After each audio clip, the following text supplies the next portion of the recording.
Hello and welcome to All About Billings. We are a show dedicated to discovering the people who make Billings a great place to work and live. We will interview local business people, community leaders, artists, entertainers, and we will learn from them all about their successes, their failures, and their connection to Billings. I'm your host, Nancy Brooke, broker and owner at Billings Best Real Estate, and today it is my pleasure to have as my guest TJ Rogers. Now, TJ is a multi-talented person. She is the operations director for Love SOnshine Home, and she also is a city council representative. And I am just looking forward to getting to know her today. So welcome to the show. Thank you so much, Nancy. I'm happy to be here. Well, you are just somebody who has a lot going on, and I just want to start by asking, how long have you been in the area? Oh, wonderful. So I've been here for a little over 19 years. Okay. And what brought you here originally? So I was a military brat originally and grew up sort of all over the United States, but I must have read a book or something. I'm a big nerd. I love to read. When I was a kid, and I remember writing on my life goals list when I was 10 years old that I wanted to live in Montana. And that was always in the back of my mind. And then when my son was born 19 years ago, this was the place I wanted to raise him. So we moved up right away. Had you ever been to Montana before? I had never even been here, but yeah, I know. You decided you wanted to raise your son here. Wow, that's fun. Yeah, and then my daughter was, they're only 14 months apart, so a little bit of Irish twins, but she has the lucky advantage of being born a Montana citizen, so. Oh, okay. Well, that's wonderful. And so you just stuck around. You must have liked it. Loved it. In fact, I'm in the same house that I purchased when we moved here, and in Ward 3. And I love the city. I love all of the natural areas around. I love the vibrancy of the city. I know this makes me sound crazy, but I love the challenges that we're facing because we have this incredible team with City Council and our mayor, and it's just so exciting to be able to work together collaboratively, come up with different perspectives and ideas, talking with people in the community, the nonprofits, the government agencies, and trying to come up with solutions that really work. Well, and being a council member, now that is not a job that is really paid well. It's not something that is easy. People are probably always calling you or emailing you with ideas or problems. So why did you decide to take that on? That's actually a really good question. In December, my son was home on leave from the Marine Corps, and I remember I was just scrolling Facebook one day, and I saw the notice that we were needing to select someone to finish the term for Denise Joy, who went to the legislature for Ward 3, and that was kind of open to the public. And I read that, and I thought, oh, Ward 3, that's my ward. And then it wouldn't leave me alone. It was like, you're supposed to do that. And so I thought, well, I'm not sure about that. And I talked to my leadership with Love SOnshine, and they thought about it and prayed about it as well. And they're, gosh, I think you are as well. So I decided to just put my hat in the ring, and a month later I was selected, and it's been kind of like running down the hill with your hair on fire ever since. So what has been the most surprising thing about being on the council? The intricacy of the issues that are facing our city. I am very much an analogy person. I'm really visual. So to me, it's like a ball of Christmas lights. And if you start pulling over here, well, all of a sudden that you're making a knot over there. And it really takes a lot of interest in issues and people and discussions, a lot of offline discussions, trying to talk to police and fire and our different public works employees and different businesses and homeowners and the task force groups and things like that, trying to talk to everybody and really get a good understanding of what's going on and finding solutions that work for ideally everyone, but the majority of people. And that is just fascinating. People are really, really interesting. Well, and people come at things from different perspectives too. So I'm sure there's some people that might think this way's right, other people might think this way's right. So you have to bridge that difference as well, right? As as being on the council? Absolutely, and one of my particular interests is sort of mediation and conciliation, emotional intelligence, relational wisdom. How do we use tools to help kind of tease out what the real roots of the issues are? Somebody says they want this, well, why do you want that? You know, and having conversations and just being patient and hearing people out, I just think is really critical. And the team that we've got on City Council, they all approach it with such different perspectives, as you alluded to, but even just having those conversations with them and trying to understand the different points of view and their experiences that are beyond my experiences. We each have our own little groups, right? And so I'm not sure I answered your question. But well, it sounds like it just has been a process of you just getting involved with all these different aspects and coming up with ways that you guys can work together to come up with solutions instead of, absolutely, you know, it's my way or the highway, not just you, but anyone. Yeah. I kind of have a personal rule I joke about. I don't walk into any room talking. I walk in listening. I want to understand what's going on. I don't have a dog in the fight. I didn't have any special interests going into this. I have things that I'm particularly passionate about. Public safety is always huge. Police and fire and ways that we can mitigate crime before it ever happens. I mean, I think everyone agrees that, but especially parents. You know, you want your kids to grow up in a safe city. I want to be able to walk around downtown and not worry. So those things are huge. The Northern Lights Family Justice Center, I think, is fantastic. When 50% of our felons in the overcrowded jail right now are domestic violence issues, we need to do better as a city. We need to better support the victims. We need to better support and help stabilize, I guess, the perpetrators of domestic violence. Stop that before it happens. Things like that. Supporting businesses. We've got the Parks and Property Disposition project on the table, and I'm on that team. And so as a huge outdoors person, I would much rather be outdoors hiking any day of the week, twice on Sundays.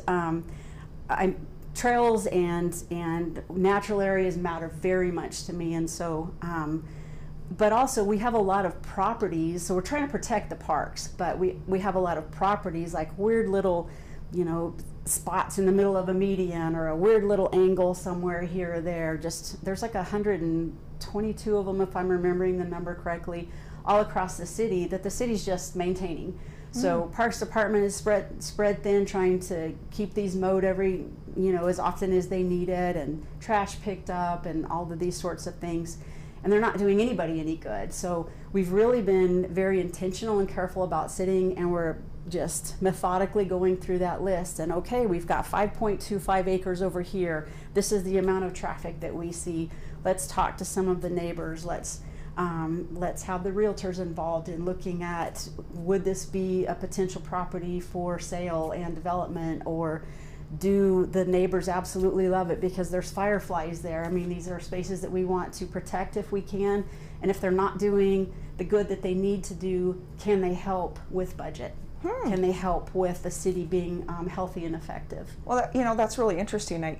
That's something that I would just never think of as a citizen. Right. Like these, but I do know what you mean, because I've seen some of these parks, but they're kind of small, just little green spaces that don't have much going on.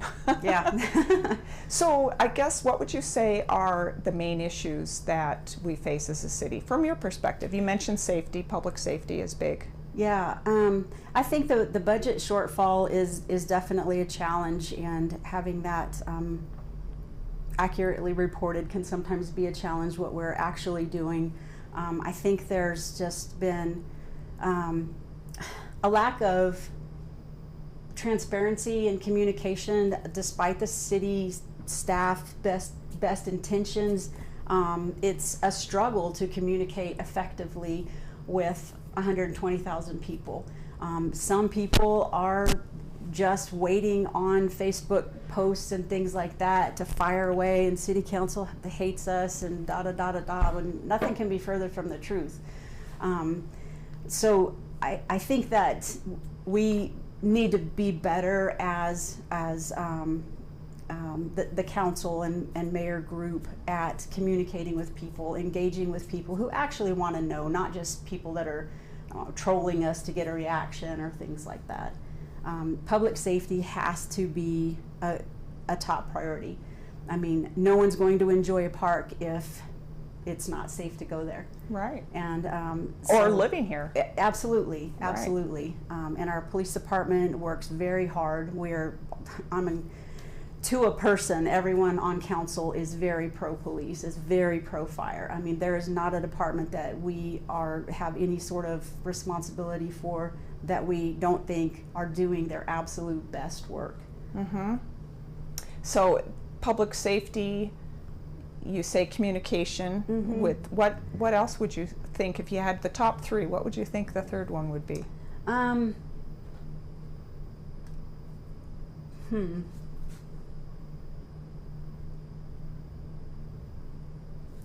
I am kind of, I think those are the main ones okay. that I would, yeah. Okay.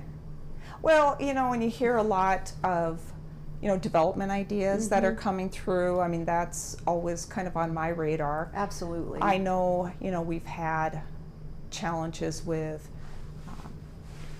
public education, which isn't necessarily city council's issue, but that's something that's always on people's mind, you know, the quality of education. Absolutely. And then I think the other thing that I've heard is just like homeless people, that it's gotten worse through the years. And so those are the things that I kind of hear about on the fringes. And homelessness is a huge challenge, and I think we've approached it from a lot of different angles. I don't know that there's a one-size-fits-all solution. No. It feels in some and I work with homeless young women. I mean, that's something that's near and dear to my heart, is helping.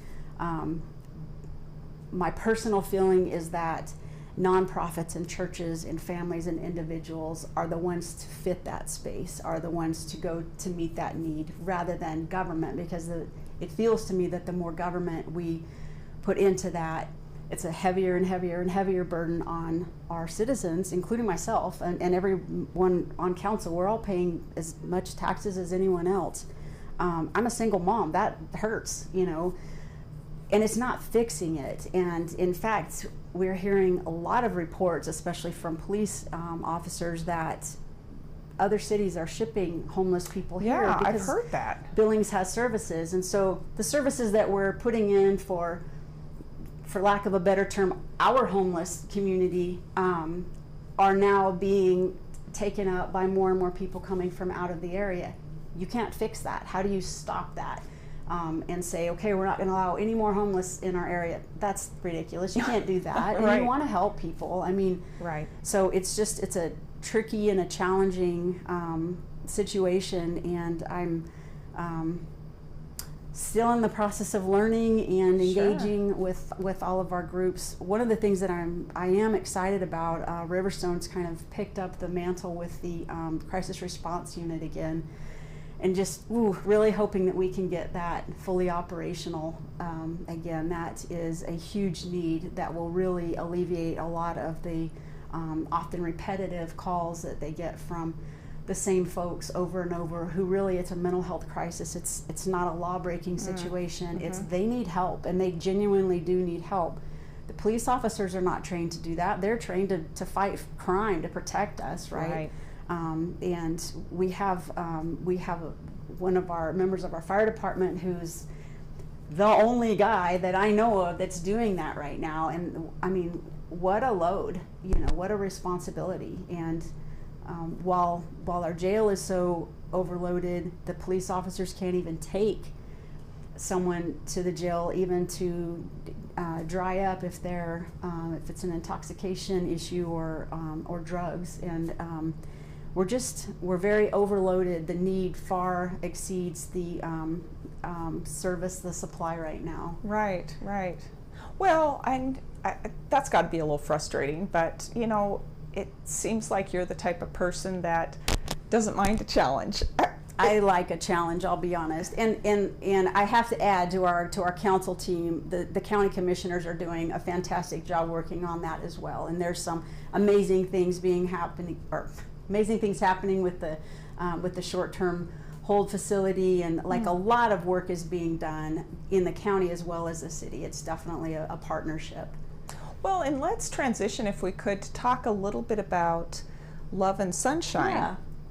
So it sounds like a great organization that helps people who are pregnant, women who are pregnant and in need. Yes, so we take either pregnant or newly parenting young women into our program who are either homeless or have unsafe housing.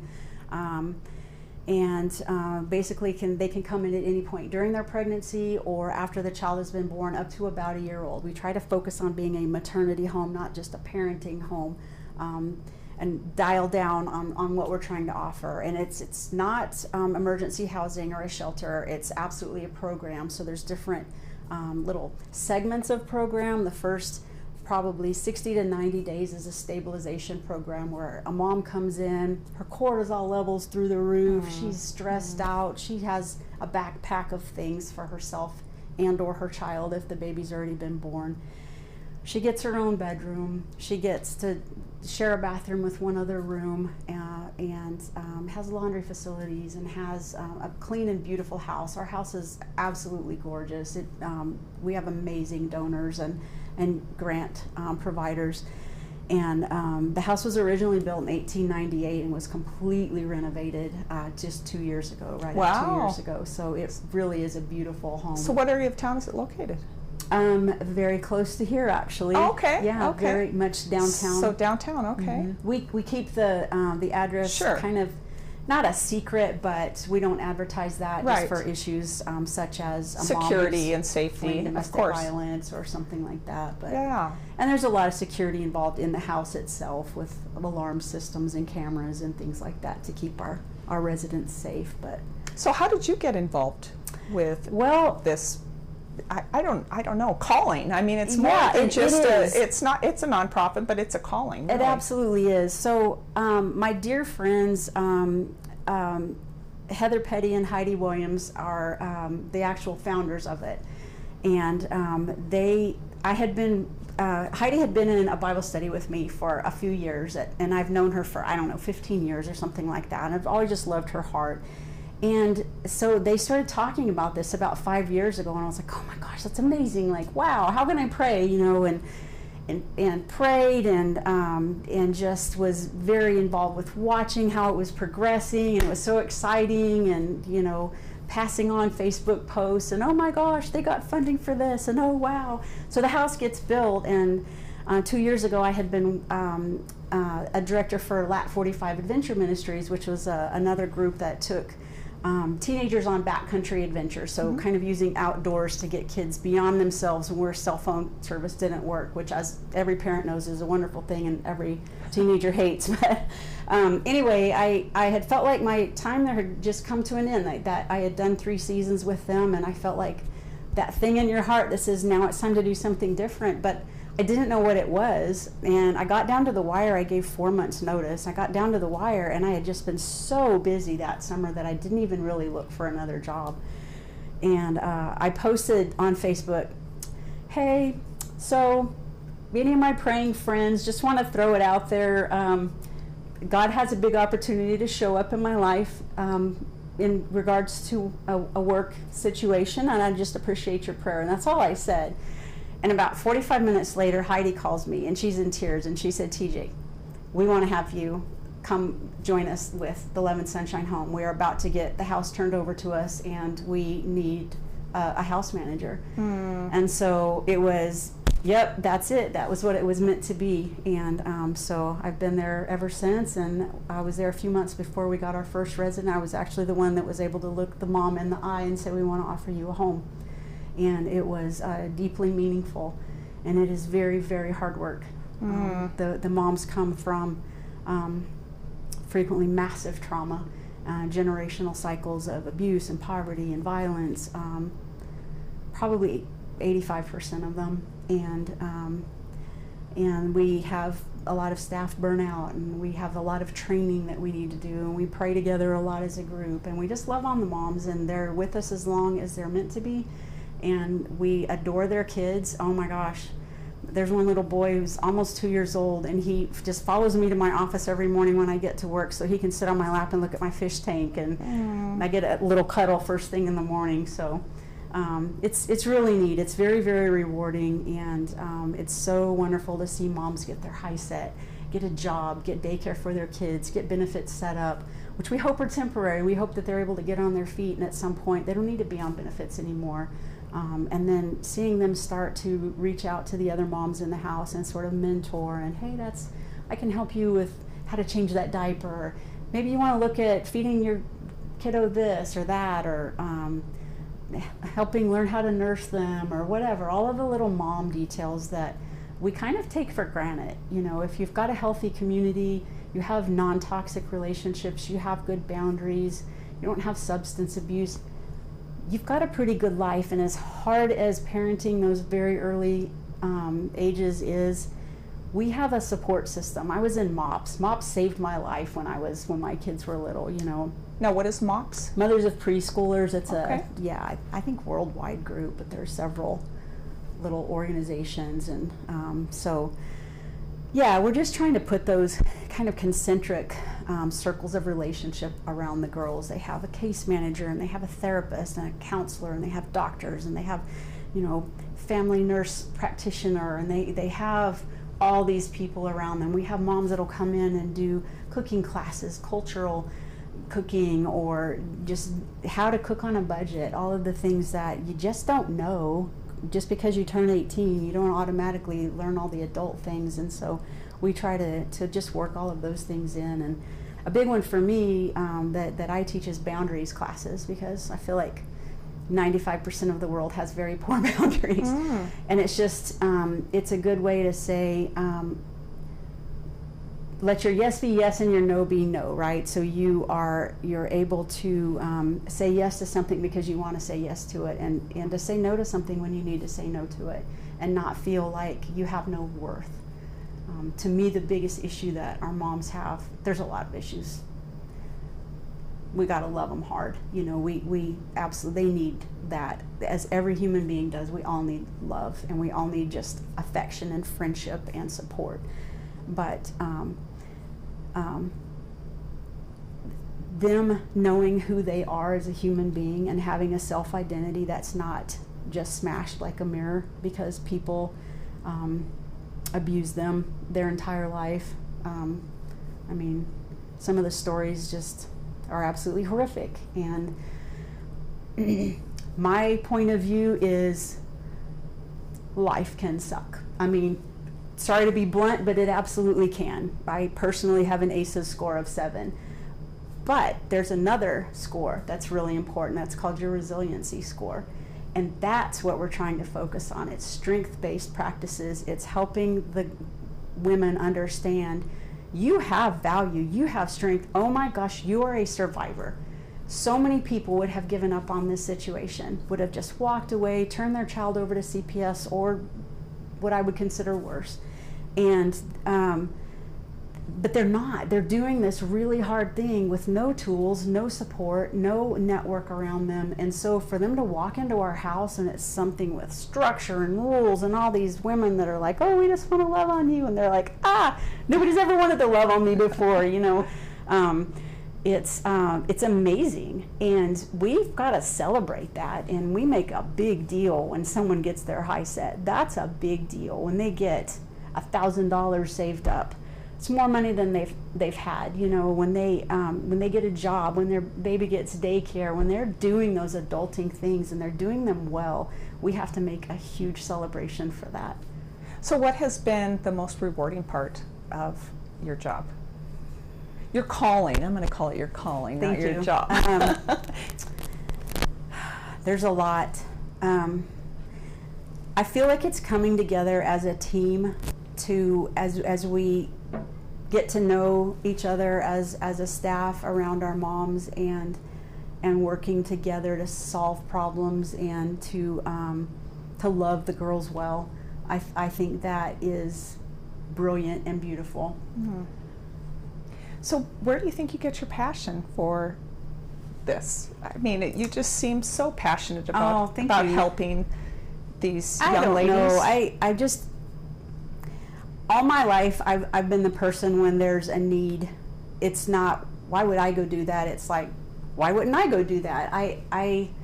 I'm just a send me kind of person. I care about people, and God has given me different skills and experiences and things like that. And I think the worst thing we can do is, woe is me, I had an ACEs score of 7. So what are you going to do with that? I mean, take the hard things that have happened in your life and turn it into something good. You know, it's like going to the gym. Nobody wants to go to the gym, but you know, then you get muscles. So basically that resistance, that overcoming the resistance makes you stronger. I really just think like the it gym. does. Yeah, absolutely. Yeah. That's a really good analogy. Thanks. And then because you're stronger, you can help lift other people up. And hopefully do it with a sense of humor. I think that's the biggest thing needed in any trauma-informed care scenario, or city council, which sometimes feels like trauma-informed care. Like just having that sense of humor. And as my 17-year-old daughter likes to say, Mom, it's not that serious. I actually got a sticker for my water bottle that says that it's not that serious, because a lot of times it's really not that serious, and sometimes it is. But also, gosh, if you can't laugh at yourself and just take a deep breath, go hike with your dog, chill out, you know. That's great. Well, so if people want to get involved with the Love and Sunshine, what do they do? Well, we have a website, loveandsunshine.org, SONshine.org, and we have a fabulous volunteer coordinator, Cassidy, who will connect with them. They'll just type in a little interest form on the website, and then we do, of course, background checks and all of those sorts of things, check references, and interview, and then we start our training process. And there's a lot of training, just so that people understand differences, cultural differences, and quite honestly, Gen Z is a different culture than I grew up on. They're just different, and they think differently, they approach the world differently, and that's half of it right there. Right, right. Well, it sounds like there's not only volunteer opportunities, people can donate, businesses can donate. Absolutely. There's a lot of ways people can help. There are, and we have a big dream at Love and Sunshine. So we have our first house downtown, but we would like to have a paternity home. So actually single dads who are trying to parent do not get assistance. Who is going to teach a single dad how to put a diaper on, or appropriate ways to clothe his children, or good disciplinary suggestions and things like that? So having something like that, we think, would be wonderful. We're looking at kind of a community transitional living, so it's not just, okay, here's a voucher, now you have your own home, but it's like an apartment complex or something where we actually have house parents that live there, and that can continue to help these moms and dads be in community and grow together, and to have some safe people that they can go hang out with and go to the movies and play games and do stuff with your kids. We just think that would be super cool, and there's a huge need for this all across the state. So well, great. Well, and loveandsunshine.org is the website. So if you want to contribute, or if you'd like to volunteer, you can start that process as well. And everybody, we want to thank you for joining us today on All About Billings, and we hope to see you next time.